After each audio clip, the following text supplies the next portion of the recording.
Thank you so much for being with us today. My name is Lauren Nickerson. I'm the Associate Vice President for University Communications at Fresno State. This forum is being live streamed, so we will ask anyone in the audience who has a question to come up to either one of the microphones so those who are online can hear your questions clearly. And this forum is really an opportunity to have open and honest conversation about your concerns, and we would ask you to remember our principles of community: respect, kindness, accountability, and collaboration. Thank you in advance for your participation to make our campus a better place for all of us. Assisting the president with questions today is our provost, Dr. Xuaning Fu, our athletic director, Terry Toomey, and our vice president for administration and chief financial officer, Debbie Adician Astone. Now, I would like to introduce our president, Jimena Sandoval, to welcome all of you and provide some brief opening remarks. Thank you. All right, this is on. Good. Nice to see all of you. I'm going to be down here with you since it's a pretty intimate crowd, and I actually don't like to be up there, to be honest with you. Even when I was teaching in the classroom, I would be in and around our students. I'll give you some updates to begin with, and then we can start the conversation with whatever is on your mind. First and foremost, happy birthday to Lauren. It's her birthday today, so let's give her a round of applause. That's why I have to update my notes, Lauren. She was asking me, what are you updating? Just my notes. Second of all, we are undergoing our strategic plan right now. We've met several times with the executive committee, and then we have also reached out to certain groups. VP Caserio has been in the forefront of that, of gathering the information that has come through. And then we're going to go back to the executive committee, and then from that point on, we're going to begin to construct it with more feedback from the campus. So more on that as it becomes available. The Resnick Student Union opened with 84,000 square feet for our students, which is just tremendous. Really wonderful. Within minutes, not hours, but minutes of its opening, there were students already using it. And I feel so good about that because we had such a good turnout for that day, which was really wonderful. I'm going to talk to you about the mobile health units that I've been telling you about recently. As you know, we received $4 million from the legislature for these mobile health units, much in thanks to the great efforts of Assemblymember Arambula, Dr. Joaquin Arambula, and then also our Dean of Social Health and Human Services and our provost as well. We're pretty instrumental in that. The mobile health units, the $4 million, will use $1 million for $2 million for the health units. So 2 health units will be coming our way. They will be specialized for what we do with that, which is going out into the communities and then providing healthcare, basic healthcare for our most needy, and also within the inner city of our region as well. The other $2 million will be used to create events, create curriculum that involves the other disciplines that constitute what health is. Health is not just intervention. Health is not just, here's a pill, take it and you'll feel better. Health is nutrition, and it's exercise, and it's community, and it's talking to each other, and it's all of these things. So all of the other disciplines will come along, and then they will also join this mobile health unit. The second iteration of this, and I sort of think of this like like Pokemons, you go like different levels, right? So our next Pokemon level, right? Our next level is going to be what? It's going to involve our doctorate in nursing practice students who will be able to then provide medication on the spot to those who need it for these basic services, high blood pressure, diabetes, etc. And that's really going to be just phenomenal that we'll be able to do that. So that's we're moving forward really strongly with that. The other part of the funding that we received was the $18.75 million for this Fresno State Farm, and this is going to get us not totally to the 21st century, because there's a lot of deferred maintenance in the farm that needs to happen, but it'll get us close to where we need to be. And then from this point on, our main objective will be to innovate. It's innovation that's going to get us on the map more than anything, and the farm is going to be front and center in all of that. So I wanted to give you an update on that. I want to give you an update on Title IX.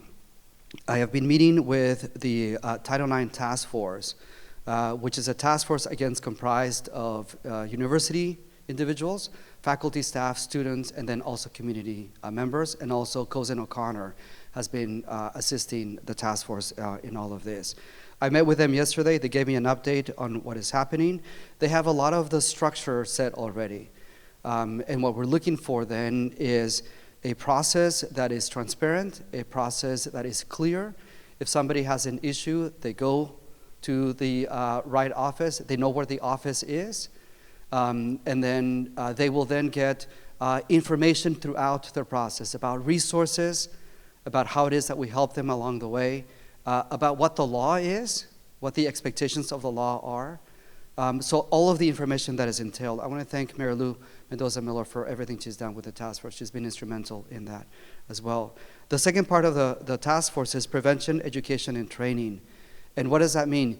It means that we need to be conscious about what type of a culture we want to promote at Fresno State at every single level. It is within the student level, within the faculty level, within the staff level as well. And we also need to be conscious of the fact that the first months of the semester, of the fall semester, are the danger zones, right, of when most of these issues and most of these situations happen, especially with sexual assault, for example. So how do we become conscious of that so that we can begin to promote a culture that is worthy of all of us? So that's the second part. The third part is policy. How do we educate about policy? What is the policy? What is Title IX? What is DHR? I had to look up DHR when somebody first mentioned it to me, and I had the most difficult time figuring out that DHR was discrimination, harassment, and retaliation. It's just as simple as that. And then the other component is micro and macro aggressions. How do we actually process these? How do we respond to them when these are not under necessarily Title IX or under DHR policies? And if we don't address them, what happens? They have the potential of becoming major issues with DHR or with Title IX as well. So that's why there's such a strong focus on the micro and the macro aggressions here at Fresno State. And then the last part of it, of course, is the communication and the web presence. We spoke to our students, we spoke to faculty, we spoke to staff about what our webpage looks like.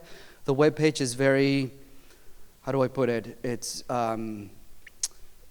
very difficult to read because there's a lot of legal jargon there. It's very off-putting. When somebody reads these things, it actually detracts the individual from saying, I want to learn more, or this is a friendly place in which I can learn more about these issues. So we are going to have a revamping of what that means, of our web pages, of our resources as well, in simple speech, not in legal speech. We are also going to promote a communication throughout the semester. It's not that you do a training the first week or the first month and whatever else, and then that's it, you're done with the training. Is that we want to reinforce it with events. We want to reinforce it with messaging that comes from every which side, in order to reinforce this culture that we're talking about. So I wanted to give you an update on that. The task force is poised to give me a preliminary update, final update, a draft by December. So I will be reviewing that pretty closely with all of you as well, and then we'll be able to be strongly poised for the spring semester to then really discuss it and then really have some feedback from the community as well at that point. The important thing to know about that is that we are becoming the champions and the leaders in this aspect within the 23 campus system. Everyone is looking at us in order to lead in this regard. The chancellor sent out a memo about this and said, and quoted the task force, quoted me, quoted Fresno State, and said, whatever Fresno State is doing, we will then be able to analyze and see how we can each adapt this at our campuses as we move forward. I wanted to give you an update on the library. The library now has a new name. It's the University Library. There is a group of individuals who are being led by Vice President Castillo and Michael Lukens, the Executive Director of Governmental Relations. And what they're doing is they're trying to see where we go from here with our library. I'm working on something on the side as a case write-up on what happened with the library so that I'm able to share it with the greater nation and with the greater academic leaders throughout the United States. I presented this at the American Association of State Colleges and Universities. I got really strong feedback, really good positive feedback from them because the process was inclusive, number one. It had a lot of students involved in it, faculty, staff, community members. It was transparent, fully transparent throughout the entire process. We gave updates throughout the entire process. And then at the end, it had a report, that 74-page report, that has been quoted, by the way, by Stanford when they did their own analyses of anti-Semitism in their own campus as well. So in all of this, to say the following, we will then begin the conversations about, where we go with the library from here, based on the parameters that the group has given to us, and how it is that we go about naming the library something worthy that will be representative of all of us. I'll end my updates with you and open it up for questions, comments, and anything else with Fresno County Measure E for Fresno State. It is a tax initiative for Fresno State that is not initiated by our campus. It is not initiated by our campus. It is an outside entity that has put this on the ballot. However, if it were to pass, the funds would be directly coming to Fresno State. So I cannot advocate for it. I cannot have an official position on it because I'm a state employee, and if you notice, I'm reading this because I have to be scripted, right? No CSU or state resources can be used to promote it. 1/5 of a cent means a penny out of $5, 2 pennies out of $10. You get the idea. It would be about $36 million per year for the next 20 years. Up to 1/3 would be used for athletics. At least 2/3 would be used for academics. And it would be used specifically to promote the economic vitality of our region, which is comprehensive, by the way, I would say, which is comprehensive. Every single aspect of Fresno State would be permeated by all of this. There would be an oversight community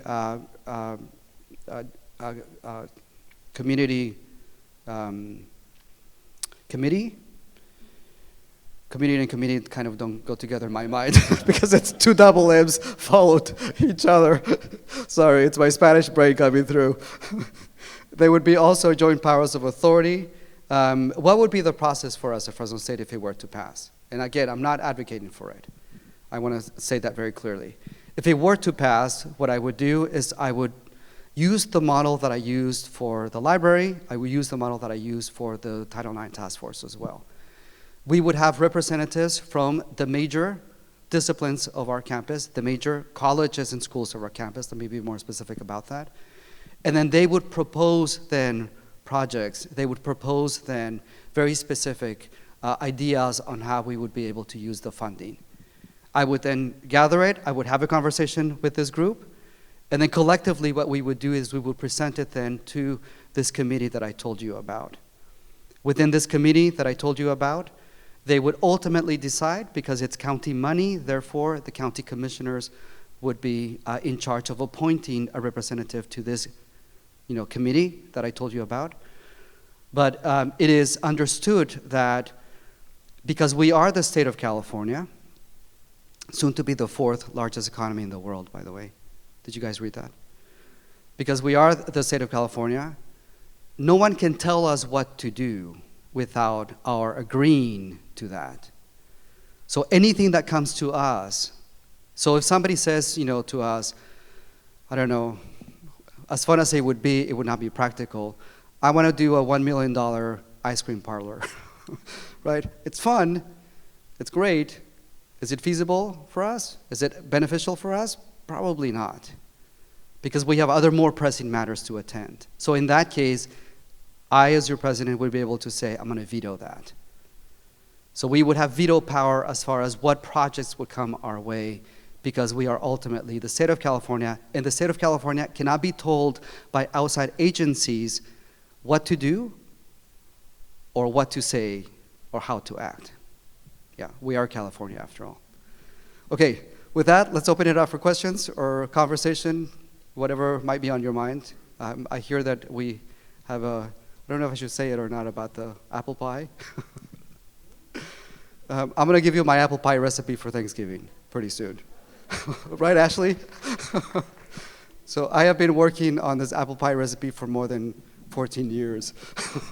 So I'm finally able to say, here's my apple pie recipe for you. So we'll do a video, right, Ashley, in my house with the kids and Mariana helping me, bake and everything else. I'll give you the recipe for the crust, which is the most difficult thing to get, but I'll give you my secret ingredient there as well. You'll have to stay tuned for that one. Anyway, any questions, any ideas, any comments? Be more than glad to receive them from you.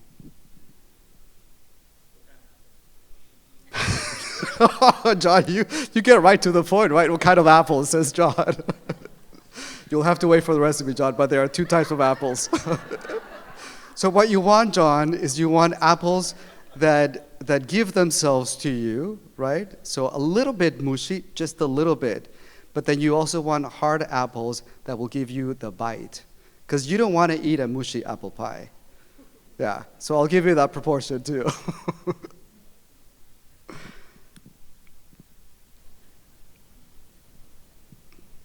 Any questions? Any comments? How are you doing? Yes, please. Hello. More of a concern than a question, Sure, actually. Please. The street just off Barton, right behind the Student Health Center, currently has 2 storage pods. Yes. Right up against the intersection. I don't know what that street's called. I just know it's right off Barton. But it's a one-way street. And I think it's a bit of a safety concern considering that it blocks the stop sign right there at the intersection.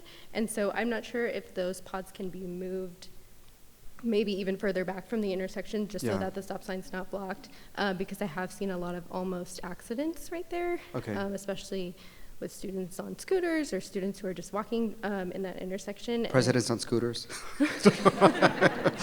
Anyone on scooters, Right. it's just, it seems like a bit of a safety concern. So where is Barton? Sorry, I don't go with streets. I'm very visual. It's, Oh, okay, got it. I know exactly where it is. yes. Yeah, Debbie, can you answer that, please? Is this okay?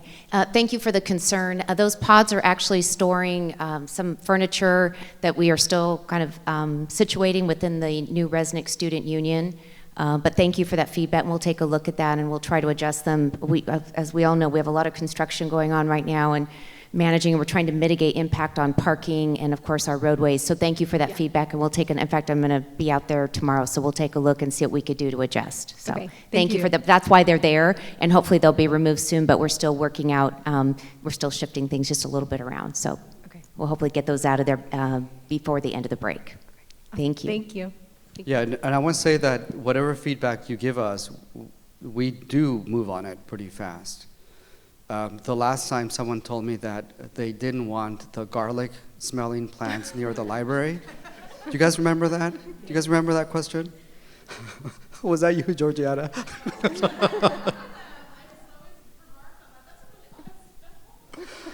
Well, now it's gone. It was gone the next day. So I was going to say that, yeah, they were gone the following day. That afternoon, people went and saw and said, okay, we're going to remove it. The following day, they were removed. The poor plants, right? Anyway. Well, thank you. Thank you. Any other comments, questions? We can put this like in the audience as well. You guys don't have to come up because I'm aware that, it's sort of like difficult to go up to the mic and do whatever. So I can, why don't we...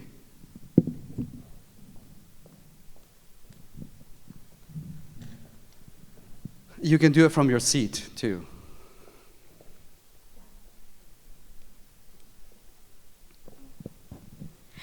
I have a question regarding the difference between a reprimand and a communication memo and why you're able to have a rebuttal for one but not the other. Okay, I'll give it a try, Debbie, and then I'll probably point it to you or Mary Lou as well.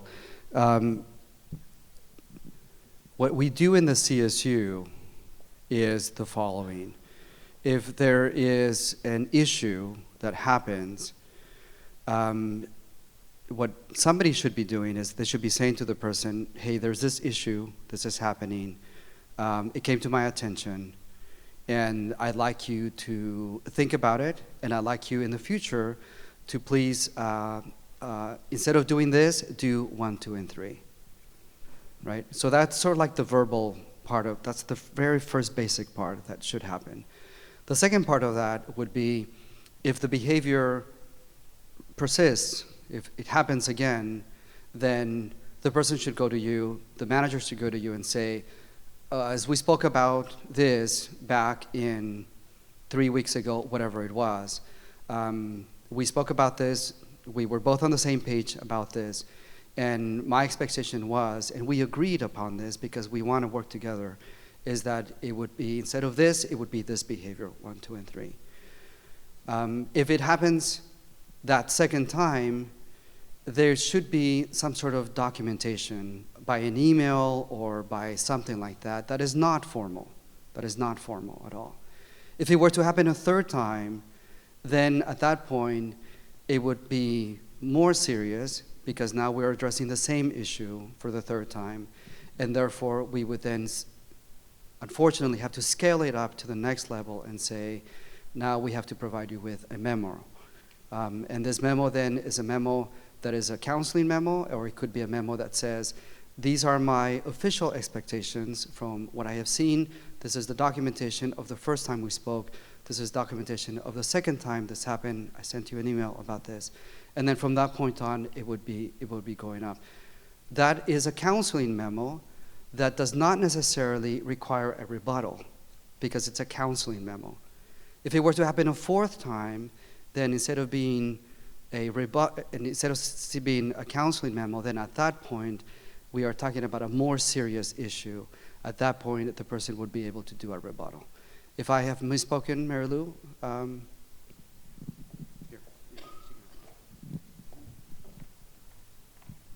No, I think that gives a good framework in that scenario, too, is the spirit or the idea of progressive discipline is when you've gotten to that point of a written reprimand that's officially, formally in the file. And so speaking to staff collective bargaining agreements, you'd want to look at, the provision, whether it's Unit 4, for example, or CSUEU collective bargaining agreement. So we'd follow that. So as the president mentioned, the informal counseling memos between the supervisor and the staff member, informal. But when we get to written reprimand, sometimes it may be a series of things that have gotten us to the place of a written reprimand, or sometimes depending on the severity of what that scenario might be, it might go, to that written reprimand. It really just depends. It's case by case. But I hope that helps. And then there are provisions within the collective bargaining agreement on how long that written reprimand would be in the file, and there's a process, again, follow the CBA, of when those can be requested to be removed, and then we would go through that process as well. Okay. So, so I'm understanding that the counseling memo, you, as the staff or faculty that received it, wouldn't be able, it's a one-way conversation. So your manager is stating whatever it may be in the counseling memo, but as an employee, you're not able to give feedback to the counseling memo? Is that what I'm understanding? Not necessarily, and what I want to do too is to carve out the staff and the faculty collective bargaining agreement is a different, it's a process that I defer to faculty affairs on, but for our staff counseling, that's typically, it's recapping, it's circling back, if there's a memo on a conversation that should have been had. And so there should be a conversation. It should be a two-way street. It should be learning, developing, giving guidance, coaching. That's the idea of what we want to happen, so that there's understanding, there's reflection. So I hope that helps. If you feel like that is not happening in specific scenarios, you can contact us and we can kind of dive a little bit deeper with that. I'm still confused because you're not able to have that. I feel like it's not a two-way conversation. What happened, to reach the counseling memo, like Mary Lou said, the conversation should have happened. Mm-hmm. And during the conversation, there should be an agreement as to the type of behavior that we want to promote at Fresno State. Okay. So during that conversation, the memo should say, per our conversation, it should say, we both agreed that. And if it was not agreed, there's no room for a rebuttal. If is it was what not I'm agreed, saying. so I guess we have to go back one step, right? And we have to go back in the step of saying, what type of behaviors do we want to promote at Fresno State for the sake of our students and for the sake of our community, I agree. right? So within that parameter, if there are issues with that, then clearly reach out to Mary Lou so that we can talk about that. But there should be an agreement as to what my responsibility is as a citizen towards the social contract that I have established at the university. And that means what? That I will give of my best in order for the university to give of its best to our students in the community. Mm-hmm. So within that, if there are issues with that, prior to that, right, within that framework that we're speaking about, then I would say contact Mary Lou so we can do a deeper dive. Okay. Okay, thank you. Thank you. Yeah, nice to see you today with the students as well.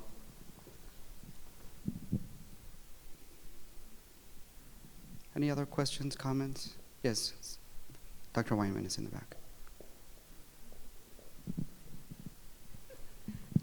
So I'm curious, I don't know if you have an answer for this. I've been talking to student affairs and academic affairs quite a bit about co-curricular mapping, and I thought I heard something like the CSU was waiting for EAB or something like that to do something more comprehensive. Do you have an idea of how that's going, if it's going? Provost, do you know anything about this? Or Dr. Kuhn?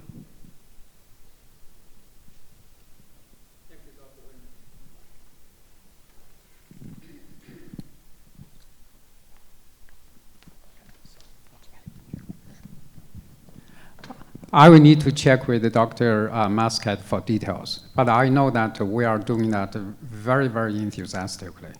And as you yourself have been involved in some of this, because this is really the next direction for our education, for the success of our students. So thank you. I'll push for it as well, on my side, yeah. Because more connections between the two, I think, are always incredible. Which is the other thing that I forgot to tell you. We are moving forward with the on-campus interviews for our Vice President for Student Affairs. So 4 individuals are coming. Yeah. Second time's a charm. Other questions, comments, ideas?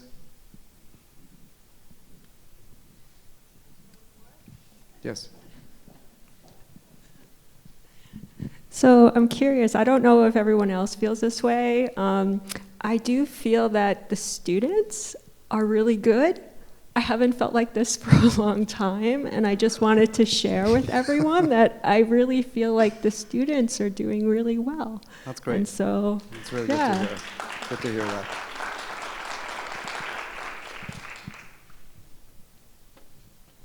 I'll tell you about one of the initiatives that we've started to build together with Student Affairs, Academic Affairs, and our Central Unified District. We are deciding right now 12 units, 4 classes for our students, focused on African American themes, because they have the pipeline of the African American teacher pipeline within Central Unified. And with these 4 classes, what we plan to do is we plan to build the structure for our students to come to Fresno State and then take the class with other Fresno State students. Speaking of good students, Dr. Wyman.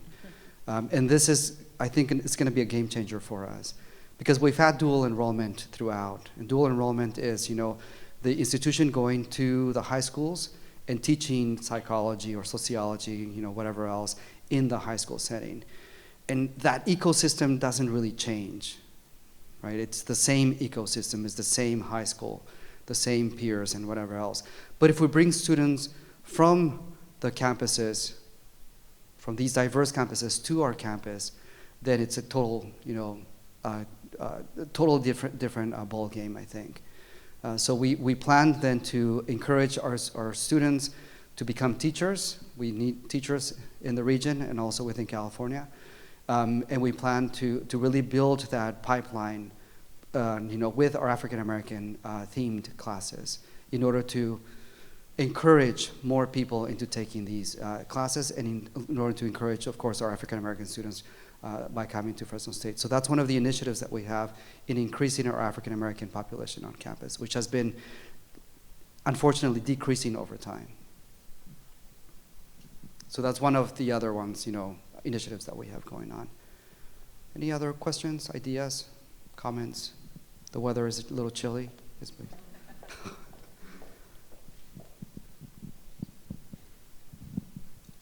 I know there's been discussion about creating a tenure track, a research track for tenure-line faculty, and there's been some proposals and looking at funding. Is that something that Measure E funding could be allocated to support? It could be. It could be. Yeah, it has, the Measure E has the potential of, again, $36 million coming into the university on an annual basis for the next 20 years. I go back to, and again, I'm not advocating for it. I go back to the time when I came here as a kid. I was 10 years old. I came here in June, and then in April of the following year, 1981, a long time ago for a lot of you, I know that. They were not even born, right? My parents took us to the zoo, took like all, the kids to the zoo. And I was really excited to see the zoo, because back in Mexico, we didn't have a zoo in our city. It was a very small little city. And then I got out of the zoo, and I was like, crestfallen, and my mother, reached down and said, hey, we just went to the zoo. We just went to Disneyland, and you will have fun. Right? I saw that once at Disneyland with these parents. These kids were like having temper tantrums and whatever else. My mother though said to me, what's going on? You just had a big, huge treat. And I said, well, the animals are not very happy. They were cramped. It was just not a very good zoo. And the last time I went to the zoo was like this world-class zoo. I think it's like the 5th ranked high, like best zoo, medium-sized zoo, like in the nation. It's incredible. It's amazing. So the same analogy can be had for us, right? We have a lot of potential. We are a regional powerhouse. We really are. I'll tell you just a little story about that. I won the President of the Year for the entire CSU system last year, and all of these presidents came up to me and said, how did you do it? I've been here all this time. Price is right, right? Guessing how much it would be. And I've never gotten it. In your first year, you got it. How did you do it? I said, it was really easy. I brought them to campus, and I fed them ice cream. I gave them goodies from the Gibson Farm Market, and I just showed them the campus. And after that, it was basically a done deal. So within the CSU system, my point is within the CSU system, we have a really good, solid reputation. Within the region, no one comes close to us. No one comes close to us. So with that in mind, with an influx of money like that, we can talk about major projects.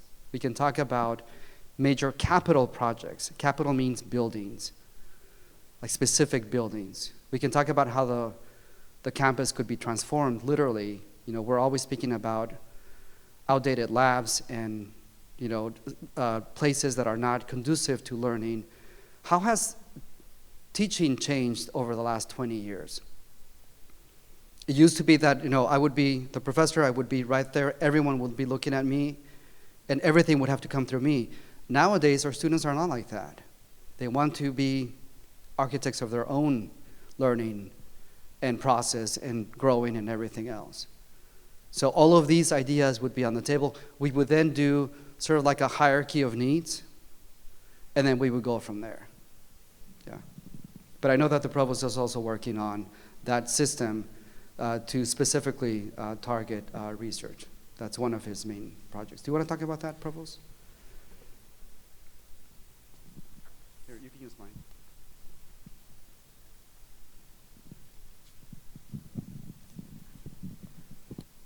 This year, before we have a secured state or non-state additional funding to support research, we're doing all we could within the given resources.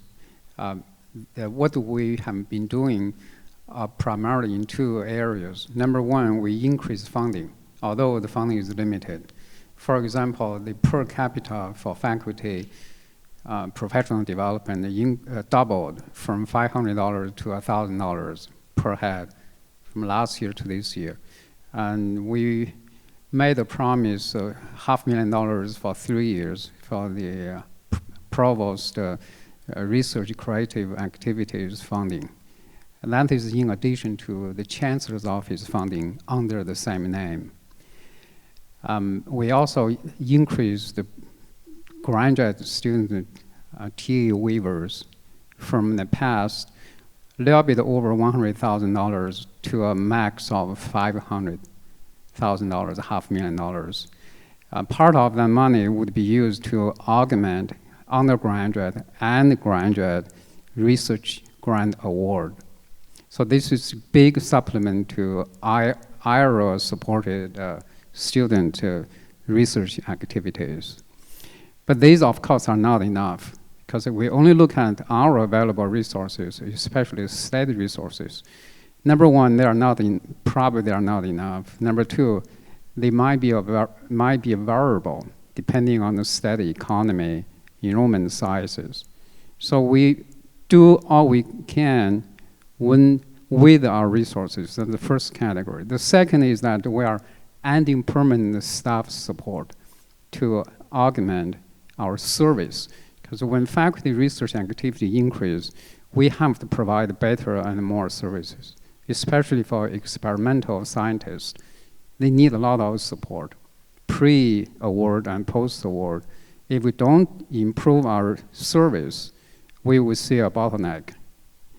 I want to encourage all faculty to enhance their research. I know Dr. Crawford, you yourself is an excellent researcher, and your departmental faculty bring in millions of grants each year. It's one of the highest productive departments, or maybe the most productive in a college and in a university. So if we have those highlights and bright spot, we are also willing to consider targeted support. Let's say you have a prospect of bringing millions of dollars, federal or state or other, and we will provide those support. I think that involves all of us put our heads together, state and non-state funding, and how we link that to student learning and research. So I welcome your question. I also look forward to working with you. I know we discussed this earlier. I want to continue on that path. Thank you. Yeah, the other element in all of this is what value does research bring to Fresno State? Research brings notoriety, good notoriety. We are on the map. We are innovative with research. And within that, then the strategic planning process will also entail what areas do we want to propose for the doctors that we want to produce at Fresno State. We were the first in the system to come up with the educational leadership doctorate, and it has transformed the region in a really dramatic way. So many of our leaders within our community have an educational doctorate from Fresno State, leadership doctorate from us. We want to now say, what are the other areas in which we can complement the region to move ahead, to really push this diversity and to push this vibrancy of the region. We have 3 right now. One is in your college. Actually, 2 are in your college. It's the nursing, it's physical therapy, and it's education. When I looked at the CSU in general, the leading university in the CSU with doctorates is San Diego State, with 19. And if you look at San Diego and its region, San Diego State is there with UCSD, it's there with the University of San Diego, it's there with Point Loma, is also in the region, a whole plethora of universities there. And when you look at us, we are it. We are it. So we need to really take that initiative and say, how will we lead our region specifically? And then the future of California, I believe, is right here. I think the growth is going to be right here in our region as well. So we need to be prepared for that.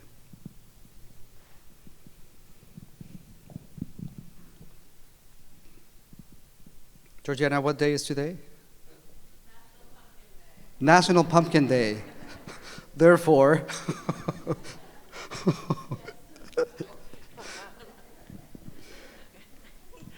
Kind of comment then question. I kind of Sure. wanted to circle back to those levels, the first, second, the communication, and then the reprimand. So my comment would be, how can, I guess that's a question, comment combined. I guess the comment part is that two-way conversation should include, how can I support you in reaching this expected behavior? And then when it still doesn't happen, what sort of barriers are getting in your way? How can I learn a little bit more about you and what's going on so I can understand how to support you to reach this agreed upon behavior? And then my question is, what is the campus or university, or what more could it do to ensure that managers and supervisors have the training, the support needed to be able to help and support their employees and their staff?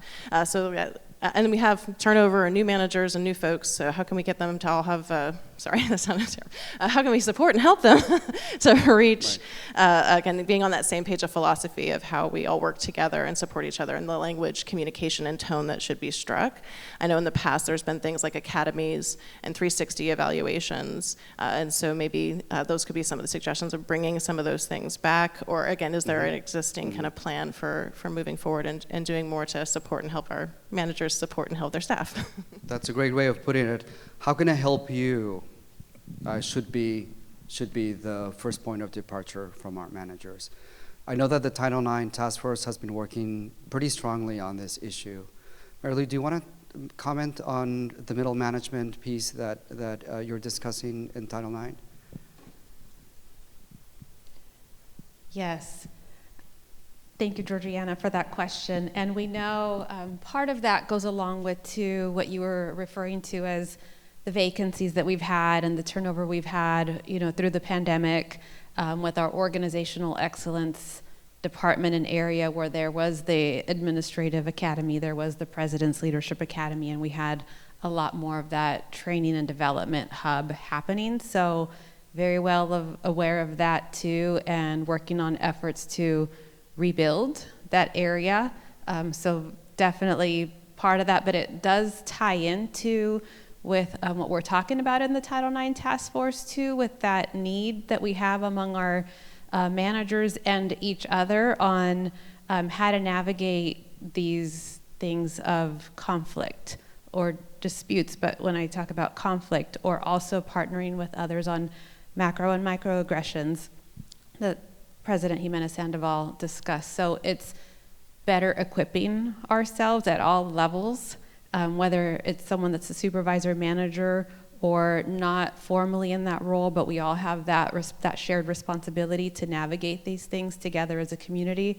So that's been part of the discussion, is better equipping ourselves. And based on the meeting that I had, the forum that I had with Student Affairs, Vice President Kuhn was there, right after all of the issues of Title IX happened, the very first meeting, I received the request that all MPPs, all managers, be evaluated by the people who report to them.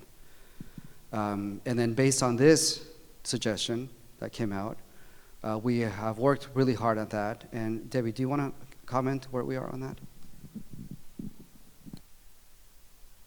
Thank you, Georgiana, and thank you, Mary Lou, too, for your response. And it has to be something that we're continually focused on and providing, as Mary Lou said, those training opportunities and those and training about how to have those conversations thoughtfully, considerably, reflecting our principles of community. Sometimes it's difficult to have these conversations, but it's the tone and care and two-way communications, as the president said too, that nothing should be a surprise for our colleagues, our staff, when we are having these conversations. There are times when things do have to get elevated, but there's a process for that, but there's a lot we could do before we get there, and I think that's what's so important. So yes on the training, and some of this is both in HR as well as principles of supervision training that we need to get back on, because you're right, we've had a lot of transitions and we have a lot of new managers and supervisors. But in particular about the 360 feedback, we actually just launched today that we are starting with vice presidents, AVPs, and deans, so approximately 25 individuals. We have are working with New Measures, a third-party company that has a platform for 360 developmental feedback, and so that process is beginning. So some of you that may report to an AVP or a VP may be getting emails to provide some of that feedback, and that feedback will be ultimately provided to the employee as well as the employee's immediate supervisor. And we hope this is phase one, and then our goal would be to roll this out within the rest of our managerial community. So again, another tool in the toolbox to help and know where that maybe we have some areas where enhanced training might be helpful, where maybe we have communication opportunities, and how we can do better as managers in working. I mean, our staff are on the front line. Our staff are handling so much every day. But at the same time, we need to make sure that we're having those conversations, we're having them timely, but we're having them thoughtfully, and being able to have that two-way dialogue. But the 360 feedback, the president committed to doing this. It'll go through December, and then probably get the feedback back after the first of the year. So again, two other CSU campuses are looking at this same platform. And as I shared with the group today, we may have a few bumps. We may learn a little bit. This is the first time we're doing it on this magnitude and with a platform like this.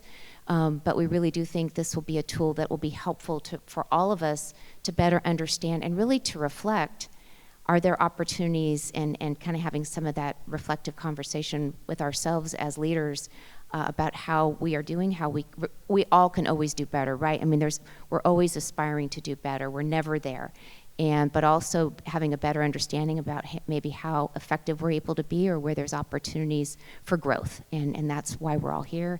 So I know that was probably more than you wanted to know, but hopefully that gives some context, because there's been a lot of time and investment into this effort, and that we do hope to roll it out in subsequent, hopefully in the spring or next year as part of the MPP evaluation process. But we're starting with this group first.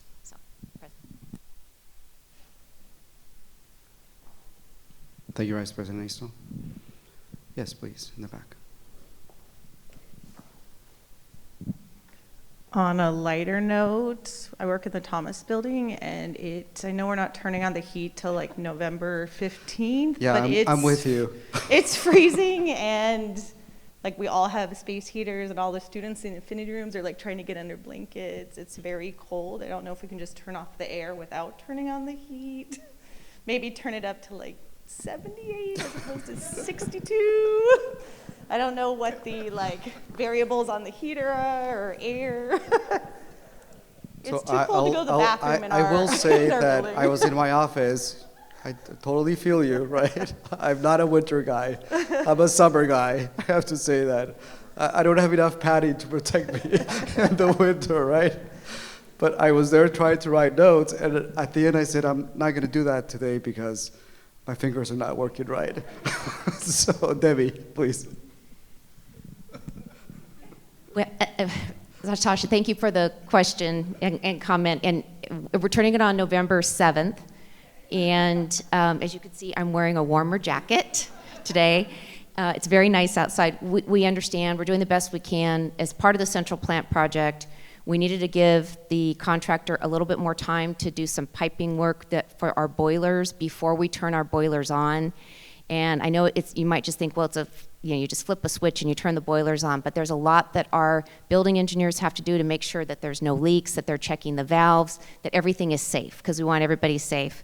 So, but I know that they are starting to be able to turn on some buildings gradually, and they've turned down the air in some buildings, but like in our science building, we're not able to do that because we still need the airflow because of research and laboratory. So I'm assuming you've put a call in to or submitted information to facilities, but we'll check to see what we could do for Thomas. But I just recommend wearing something a little bit warmer. It's going to get there. We just need a little bit more time, and this is just unfortunately the challenge with a major infrastructure project. That some of this work we have limited times and windows and when we can do this disruptive work. So we'll do the very best we can. I'll share it with our facilities team, and we'll at least try to get the airflow turned down so that at least the air is not blowing. So, and I'm so sorry. I know we're tearing up everything. The buildings are cold. When everybody was hot, they were complaining. Now everyone's cold. I know we can't seem to get it right. We will when the project's done. So appreciate everyone's patience. Just keep the communication going like this, and we're doing our team is doing our very best. And please don't blame our building engineers. They are just heroes. They are doing so much in trying to come behind our central plant contractor and trying to fix some of those and make some of those adjustments. But thank you.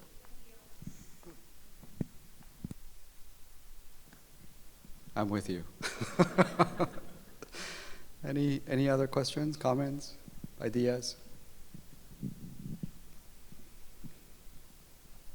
Hoping for a big win this weekend, Terry? With our dogs. Josie, please. Hang on.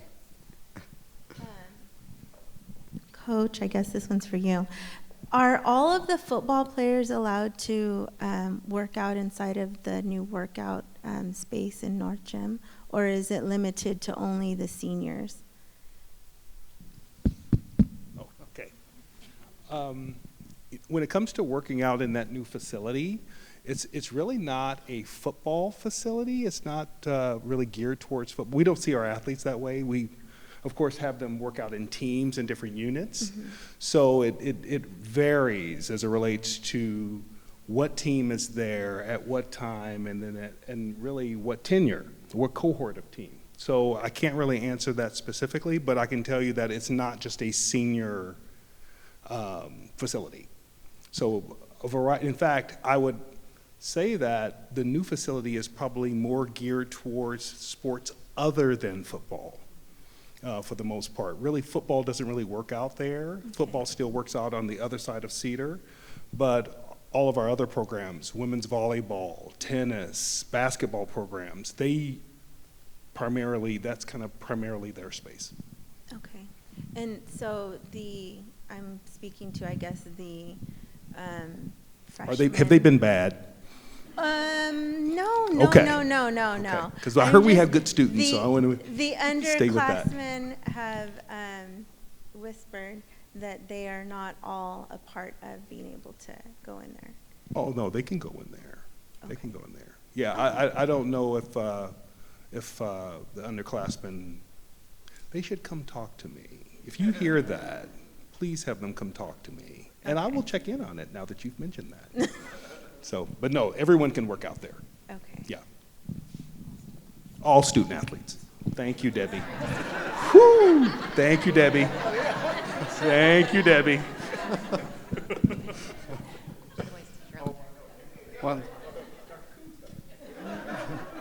One last question, one last comment from the group. Yes, please.